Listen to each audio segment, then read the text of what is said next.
राज्यात विधानसभा निवडणुकीचा प्रचार शिगेला पोहोचला आहे। त्याच पार्श्वभूमीवर महाराष्ट्रातील 288 मतदारसंघात अनेक राजकीय घडामोडी घडताना दिसत आहेत। यंदाची निवडणूक खूप निर्णायक ठरत असल्याचं बोललं जात आहे। त्यामुळे शहरांपासून ते खेड्यापर्यंत सगळीकडे महाराष्ट्र विधानसभा निवडणुकीची चर्चा सुरू आहे। त्यातच आम्ही तुमच्यासाठी महाराष्ट्रातील रोज एका जिल्ह्यातील मतदारसंघाचा आढावा घेऊन येत आहोत। आज आपण सांगली जिल्ह्यातील 8 मतदारसंघाचा आढावा घेणार आहोत। नमस्कार, मी गजानन पौळ आणि तुम्ही पाहताय ऋतम मराठी। सांगली जिल्ह्यातील पहिला मतदारसंघ आहे अर्थातच सांगली विधानसभा। या मतदारसंघात भाजपचे सुधीर गाडगीळ विरुद्ध काँग्रेसचे पृथ्वीराज पाटील आणि अपक्ष उमेदवार जयश्रीताई पाटील या देखील उभे आहेत। त्या सांगली जिल्हा मध्यवर्ती बँकेच्या उपाध्यक्ष आहेत। 2019च्या निवडणुकीत भाजपच्या सुधीर गाडगीळ यांनी 93,636 एवढी मतं मिळवत त्यांच्या विरुद्ध उभ्या असलेल्या काँग्रेसच्या पृथ्वीराज पाटील यांचा पराभव केला होता। त्यावेळी पृथ्वीराज पाटील यांना 86,697 मतं मिळाली होती। यावेळी देखील भाजपच्या गाडगिळांसाठी पोषक परिस्थिती निर्माण झाली असल्याचं दिसून येत आहे। त्याचं कारण म्हणजे जयश्रीताई पाटील या काँग्रेसमधून बंडखोरी करत अपक्ष निवडणूक लढत असल्याने काँग्रेसच्या मतामध्ये विभागणी होऊ शकते, ज्याचा फायदा गाडगीळ यांना होऊ शकतो। पुढचा मतदारसंघ आहे मिरज विधानसभा। महायुतीने इथून कामगार मंत्री आणि भाजपचे विद्यमान आमदार सुरेश खाडे यांना पुन्हा एकदा मैदानात उतरवलं आहे। या मतदारसंघातून खाडेंनी 3 वेळा निवडणूक लढवली आहे आणि 3ही वेळा ते निवडून आले आहेत। यंदा त्यांच्या विरुद्ध ठाकरेंच्या शिवसेनेचे तानाजी सातपुते आणि वंचितचे विज्ञान माने हे 2 उमेदवार उभे आहेत। तानाजी सातपुते यांना महाविकास आघाडीतील नेते आणि स्थानिक कार्यकर्ते कितपत मदत करतात यावर देखील अनेक गोष्टी अवलंबून असणार आहेत। मागच्या विधानसभा निवडणुकीत खाडे यांनी 96,369 मतं मिळवत स्वाभिमानी शेतकरी संघटनेचे बाळासाहेब होनमोरे यांचा पराभव केला होता। खाडे यांचा मोठा जनसंपर्क असल्याने सर्व पक्षातील कार्यकर्त्यांचं त्यांना मोठं पाठबळ असल्याचं सांगितलं जातं। मंत्री म्हणून काम केलं असल्याने त्यांना विविध खात्यांचा अनुभव आहे। विशेष बाब म्हणजे ते सध्या या जिल्ह्याचे पालकमंत्री आहेत। शिवाय इथल्या जनतेने त्यांना सलग 3 वेळा निवडून दिल्याने या मतदारसंघात त्यांचा मोठा दबदबा दिसून येतो। त्यामुळे महाविकास आघाडीतील उमेदवारासमोर खाडे यांचं मोठं आव्हान असणार आहे। पुढचा मतदारसंघ आहे खानापूर विधानसभा। खानापूर मतदारसंघात शिंदेंच्या शिवसेनेचे सुहास बाबर विरुद्ध शरद पवार यांच्या राष्ट्रवादीचे वैभव पाटील विरुद्ध अपक्ष उमेदवार राजेंद्र देशमुख उभे आहेत। मागच्या वेळी इथं शिवसेनेचे अनिल बाबर आणि अपक्ष उमेदवार सदाशिवराव पाटील यांच्यात चुरशीची लढत झाली होती, पण अखेर अनिल बाबर यांनी सदाशिवराव पाटील यांचा 26,291 एवढ्या मताधिक्याने पराभव केला होता। तेव्हा बाबर यांना 1,16,974 मतं मिळाली होती, तर सदाशिवराव पाटील यांना 90,683 मतं मिळाली होती। आता यंदाच्या निवडणुकीच्या दृष्टीने विचार केला तर यावेळी इथली राजकीय परिस्थिती आणि समीकरण बदलले असल्याचं दिसून येत आहे। कारण अनिल बाबर यांचे काही महिन्यापूर्वी निधन झाल्यामुळं आता त्यांचे वारसदार म्हणून त्यांचे पुत्र सुहास बाबर आपलं नशीब आजमावणार आहेत। तर दुसरीकडे सदाशिवराव पाटील हे देखील या निवडणुकीला उभे राहिले नसल्याने त्यांच्या जागी वैभव सदाशिवराव पाटील हे राष्ट्रवादी काँग्रेस शरदचंद्र पवार गटाचे अधिकृत उमेदवार म्हणून उभे आहेत। आता अपक्ष उमेदवार राजेंद्र देशमुख यांच्याविषयी बोलायचं झालं तर त्यांनी शरदचंद्र पवारांच्या राष्ट्रवादीमधून बंडखोरी करत उमेदवारी अर्ज भरला आहे। त्यामुळे त्यांच्या उभं राहण्यामुळं शरद पवार गटाच्या मतांमध्ये विभागणी होऊ शकते, ज्याचा महाविकास आघाडीला मोठा फटका बसू शकतो। पुढचा मतदारसंघ आहे जत विधानसभा। काँग्रेसचे विद्यमान आमदार विक्रम सावंत यांच्या विरुद्ध भाजपचे गोपीचंद पडळकर विरुद्ध भाजपमधून बंडखोरी केलेले अपक्ष दमनगौडा रवी पाटील उभे आहेत।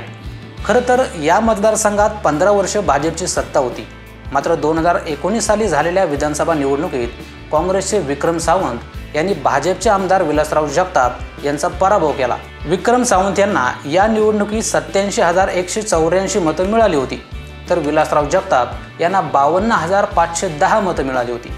पण सध्या या मतदारसंघात गेल्या वेळेपेक्षा वेगळी परिस्थिती आहे। त्यामुळे सध्या इथं काँग्रेसचे आमदार असले तरी नुकत्याच झालेल्या लोकसभा निवडणुकीत काँग्रेसला फक्त याच मतदारसंघातून आघाडी मिळू शकली आहे।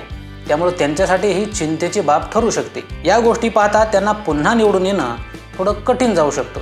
मात्र भाजपला लोकसभा निवडणुकीत अन्य 5 मतदारसंघापेक्षा या मतदारसंघानं चांगलं मताधिक्य दिलं आहे। त्यामुळे भाजपसाठी ही गोष्ट नक्कीच सकारात्मक आहे आणि आत्मविश्वास वाढवणारी आहे। पुढचा मतदारसंघ आहे पलूस कडेगाव विधानसभा।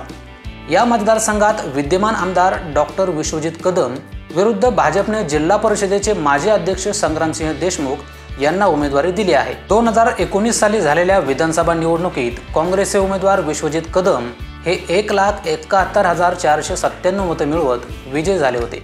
या निवडणुकीत विरोधी पक्षाकडून कोणतीही मोठी आव्हानं दिसली नाहीत, त्यामुळे तेव्हा शिवसेनेचे उमेदवार संजय विभूते यांना केवळ 8,976 मतं मिळाली होती। नुकत्याच झालेल्या लोकसभा निवडणुकीत अपक्ष उभे राहिलेले विशाल पाटील यांनी विजय मिळवला होता। त्यांच्या या विजयात विश्वजित कदम यांचा मोठा हातभार होता। त्यामुळे आता स्वतः विश्वजित कदम विधानसभा निवडणुकीत उभे असल्याने ते यंदाही विजयी होतात का की संग्रामसिंह देशमुख बाजी मारतात ते पाहणं महत्त्वाचं ठरणार आहे। वास्तविक भाजपा आणि त्यांचे मित्रपक्ष या मतदारसंघात आव्हान देण्याचा प्रयत्न करत आहेत, पण त्यांना कितपत यश येईल ते येणाऱ्या काळात स्पष्ट होईल। पुढचा मतदारसंघ आहे शिराळा विधानसभा। पश्चिम महाराष्ट्रातील एक महत्त्वाचा मतदारसंघ म्हणजे शिराळा विधानसभा। इथं शरद पवार यांच्या राष्ट्रवादीचे मानसिंगराव नाईक यांच्या विरुद्ध भाजपने सत्यजित देशमुख यांना उमेदवारी दिली आहे। नाईक यांनी 2019ला झालेल्या निवडणुकीत 1,01,933 मतं मिळवली होती। त्यांच्या विरोधात उभे असलेले भाजपचे शिवाजीराव नाईक यांना 76,002 मतं मिळाली होती। पण यावेळेला शरद पवारांच्या राष्ट्रवादीचे उमेदवार मानसिंगराव नाईक यांच्या विरुद्ध सत्यजित देशमुख हे माजी आमदार स्वर्गीय शिवाजीराव देशमुख यांचे पुत्र उभे आहेत। विशेष बाब म्हणजे शिवाजीरावांनी त्यांच्या कार्यकाळात या मतदारसंघात 20 वर्ष नेतृत्व केलं आहे, तसंच आपल्या कामाचा बऱ्यापैकी ठसा उमटवला आहे। मात्र त्यांच्या निधनानंतर त्यांचे पुत्र सत्यजित देशमुख यांनी भाजपमध्ये प्रवेश केला आहे। त्यानंतर ते आता 2 टर्म आमदार राहिलेले मानसिंगराव नाईक यांच्या विरुद्ध उभे आहेत। मात्र मानसिंगराव नाईक यांच्यापुढे हॅट्रिक मारण्याचं आव्हान असणार आहे असं बोललं जाते, पण हे आव्हान ते कसं पेलतात ते पाहणं महत्त्वाचं ठरणार आहे। पुढचा मतदारसंघ आहे तासगाव कवठे महांकाळ विधानसभा। या मतदारसंघात अजित पवार यांच्या राष्ट्रवादीचे संजय काका पाटील विरुद्ध शरद पवार यांच्या राष्ट्रवादीचे रोहित पाटील हे रिंगणात आहेत। रोहित पाटील हे स्वर्गीय RR पाटील यांचे पुत्र आहेत। ते यंदा पहिल्यांदाच निवडणूक लढत असल्याने त्यांच्यासाठी ही निवडणूक म्हणजे त्यांच्या राजकीय भविष्याची कसोटी आहे असं म्हटलं तर अतिशयोक्ती होणार नाही। सध्या या मतदारसंघात राष्ट्रवादी काँग्रेस शरदचंद्र पवार गटाच्या सुमनताई पाटील आमदार आहेत। 2019ला त्यांनी 1,28,371 मतं घेत शिवसेनेच्या अजितराव शंकरराव घोरपडे यांचा पराभव केला होता। यंदा या निवडणुकीत मागच्या वेळेसचे दोन्ही उमेदवार नसणार आहेत, त्यामुळे रोहित पाटील यांच्यासमोर प्रबळ दावेदार नसल्याने त्यांना ही निवडणूक सोपी जाऊ शकते अशी चर्चा होती। मात्र राष्ट्रवादी काँग्रेसमध्ये झालेल्या फुटीमुळे रोहित पाटलांची कोंडी झाली आहे। शिवाय काही दिवसांपूर्वी तासगाव विधानसभा मतदारसंघात एका गावात रोहित पाटलांचे कार्यकर्ते दिवाळी फराळाच्या बॉक्समध्ये पैसे वाटत असल्याचा आरोप संजय काका पाटील यांनी केला होता।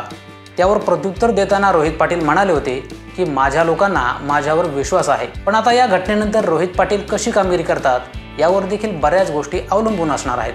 पुढचा मतदारसंघ आहे इस्लामपूर विधानसभा। या मतदारसंघात पाटील विरोधात पाटील अशी थेट लढत होत आहे। शरद पवार यांच्या राष्ट्रवादीचे जयंत पाटील विरुद्ध अजित पवार यांच्या गटाकडून राष्ट्रवादीचे निशिकांत पाटील रिंगणात आहेत। सध्याच्या घडीला जयंत पाटील हे शरद पवार यांच्या राष्ट्रवादीचे प्रदेशाध्यक्ष आहेत। शिवाय अर्थमंत्री, गृहमंत्री, ग्रामविकास आणि जलसंपदा अशा विविध खात्यांचा त्यांच्याकडे अनुभव आहे। परंतु त्यांना पराभूत करण्यासाठी भाजपने जोरदार मोर्चे बांधणी केली असल्याचं बोललं जात आहे। महायुतीने जर एकीची वज्रमुठ आवळली तर निशिकांत पाटील यांना निवडून आणण्यास नक्कीच मदत होऊ शकते।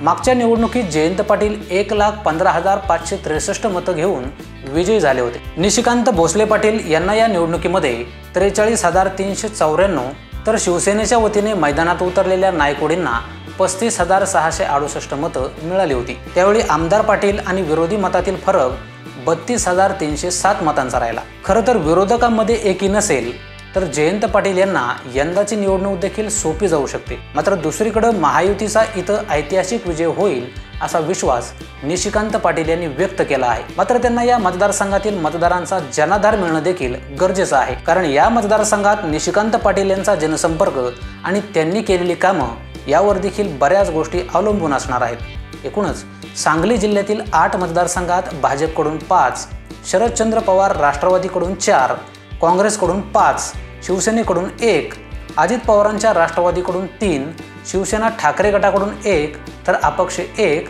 असे एकूण 20 उमेदवार रिंगणात उतरले आहेत। त्यामुळे आता राजकीयदृष्ट्या संवेदनशील असलेली सांगलीची जनता यंदा कोणाला विजयी गुलाल लावते ते पाहणं महत्त्वाचं ठरणार आहे। तर आज आपण सांगली जिल्ह्यातील 8 मतदारसंघाचा आढावा घेतला आहे। ही माहिती तुम्हाला कशी वाटली ते आम्हाला कमेंट करून जरूर सांगा आणि असेच नवनवीन व्हिडिओज पाहण्यासाठी ऋतम मराठी न्यूजला सबस्क्राईब करा।